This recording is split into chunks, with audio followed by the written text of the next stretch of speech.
What is feminine embodiment really? And what are all of these weird conversations and stories about what it means to be feminine, more feminine, and terms that actually get weaponized inside of a relationship? What is the feminine?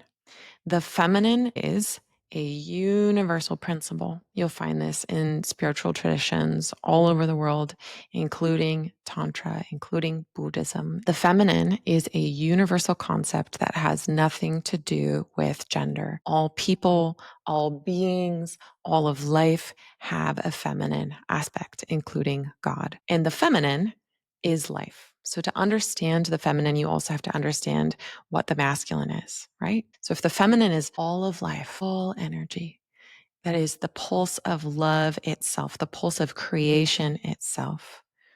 And the masculine is consciousness, is awareness. And in terms of being a human, it is our ability to be the witness, to perceive.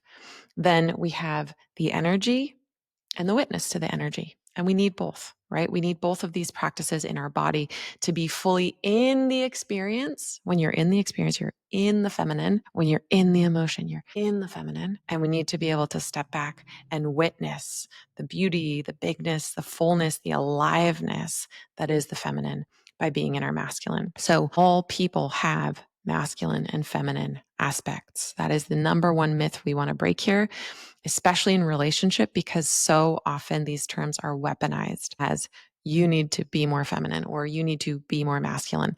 That doesn't mean shit. That just means you don't actually understand what these concepts mean. Second of all, when we're talking about feminine embodiment, embodying the feminine, it means being able to, in your body, express emotion, embody the full range of life itself, embody love itself. That is what feminine embodiment actually is.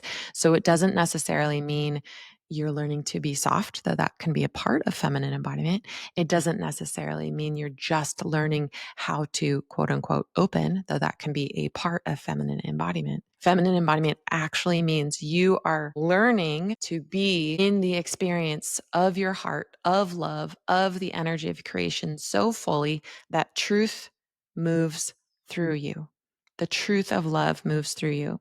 And the truth of love is not always nice. It is not always what we think of as loving.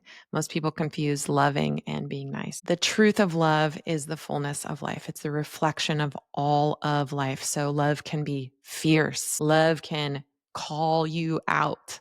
Love can be soft and seductive and juicy and full of desire and full of pleasure. Love can be grief and tears. Love can be everything, everywhere, all at once. And so feminine embodiment is when we allow ourselves to feel what's true in our hearts and express it through our bodies. And a practice that everyone needs, not just women, because we live in a culture that constantly focuses our attention on our thoughts and is teaching us to overanalyze and to think about our feelings, but not actually feeling them.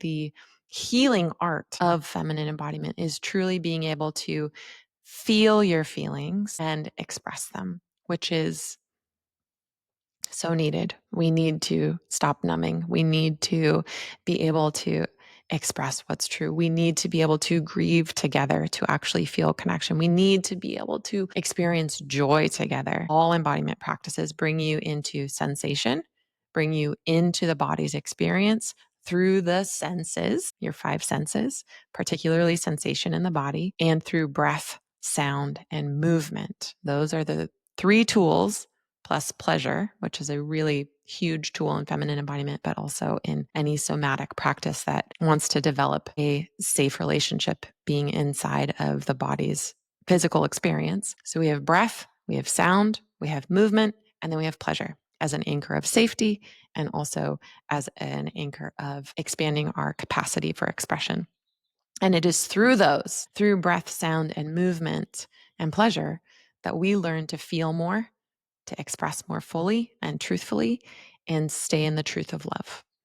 So I'm really, really, really honored to teach the art of feminine embodiment in my class, The Rose Map, which is a go at your own pace course. You can find it at the link in bio, but also here, where we can practice breath, we can practice movement, we can practice feeling safe enough to express what's true and remember how to feel in how to honor the truth of love.